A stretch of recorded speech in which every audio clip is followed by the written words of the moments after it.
अगर SSC steno की English में मार्क्स इम्प्रूव नहीं हो रहे हैं तो हो सकता है कि आप ये 5 कॉमन मिस्टेक्स कर रहे हो। तो आज ही इन मिस्टेक्स को आइडेंटिफाई करते हैं। तो आइए देखते हैं। तो जो सबसे पहली मिस्टेक्स है वो है ओनली लर्निंग रूल्स। तो जो रूल्स है ना वो ज़रूरी तो हैं, लेकिन उनकी प्रैक्टिस उससे भी ज़्यादा ज़रूरी है। इसलिए हर रूल्स के बाद क्वेश्चन प्रैक्टिस ज़रूर करो और ख़ुद को चेक करो कि कितने रूल्स आपको याद रहे और कौन से रूल्स में आपको दिक्कत हो रही है, फिर उनको रिवाइज़ कीजिए। सेकंड मिस्टेक आती है नो डेली रीडिंग। रोज़ सिर्फ 10 से 15 मिनट न्यूज़पेपर या फिर इंग्लिश आर्टिकल पढ़ें।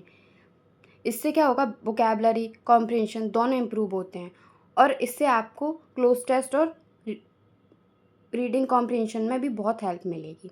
थर्ड जो मिस्टेक आती है वो है इग्नोरिंग वोकैबुलरी। तो वोकैब को इग्नोर करना आपकी बहुत बड़ी मिस्टेक हो सकती है। रोज़ आपको 20 सिनोनिम 20 एंटोनिम्स लर्न करना सबसे ज़रूरी है और 5 से 10 नए वर्ड सीखो और उन्हें रिवाइज़ करो। इससे क्या होगा, आपको स्पेलिंग एरर हुए, क्लोज टेस्ट हुआ या फिर रीडिंग कॉम्प्रिहेंशंस हुए, आपको बहुत हेल्प मिलेगी इन सब में। नेक्स्ट आती है fourth mistake, no PYQ practice. Vocab इसमें क्या है ना, पीवाईक्यू स्किप करना आपकी सबसे बड़ी मिस्टेक हो सकती है, क्योंकि पीवाईक्यू सबसे ज़्यादा इम्पॉर्टेंट है। इससे एग्ज़ाम पैटर्न समझ आता है और इम्पॉर्टेंट टॉपिक का आइडिया होता है और कौन से टॉपिक रिपीट होते हैं ये भी पता चलता है। तो हर स्टूडेंट को पीवाईक्यू क्वेश्चंस तो करना ही चाहिए। फिफ्थ मिस्टेक आती है नो मॉक एनालिसिस।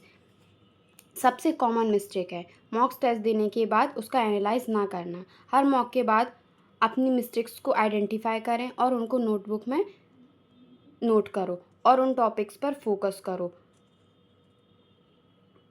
इससे क्या रहेगा, आपकी वो मिस्टेक रिपीट नहीं होगी और जो भी टॉपिक में आपको दिक्कत आ रही है नेक्स्ट टाइम से अगर आप मॉक दोगे तो उसमें आपको ईज़िली आपसे वो क्वेश्चंस बन जाएंगे। तो ऐसा एनालाइज करोगे तो आपके मार्क्स इम्प्रूव ज़रूर होंगे। फिर आता है do this instead. In mistakes को अवॉइड करने के लिए डेली प्रैक्टिस करिए, रेगुलर रिवीजन करो, पीवाईक्यू सॉल्व करो और मॉक का एनालाइज ज़रूर कीजिए। ये सब आपको ज़रूर करना है। इससे क्या रहेगा, आप अगर इन चीज़ों को फॉलो करोगे तो आपके मार्क्स ऑटोमेटिकली इंक्रीज़ होना शुरू हो जाएंगे बिना किसी प्रॉब्लम के।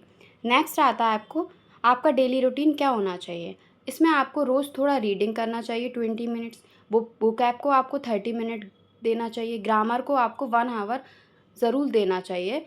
पीवाईक्यूज़ के लिए आपको है ना डेली सेक्शनल मॉक्स करना चाहिए हर सब्जेक्ट के और वीक में एक फुल मॉक ज़रूर देना चाहिए। इससे क्या रहेगा, आपको वीकली आपकी मिस्टेक्स आपको समझ में पता चलेंगी, आपको किस टॉपिक में प्रॉब्लम आ रही है वो आपको समझ में आ जाएगा, किस सब्जेक्ट में आपके मार्क्स कम आ रहे हैं।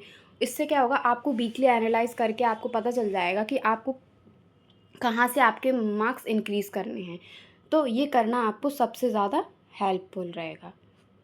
नेक्स्ट आता है फिर आपके लिए फाइनल टिप।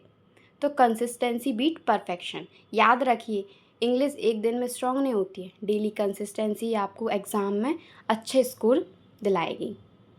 अगर वीडियो हेल्पफुल लगी हो तो लाइक करिए और एसएससी स्टेनो 2026 की ऐसी प्रैक्टिकल स्ट्रैटेजी के लिए ऑफिस वाली डायरी को सब्सक्राइब करना मत भूलिए।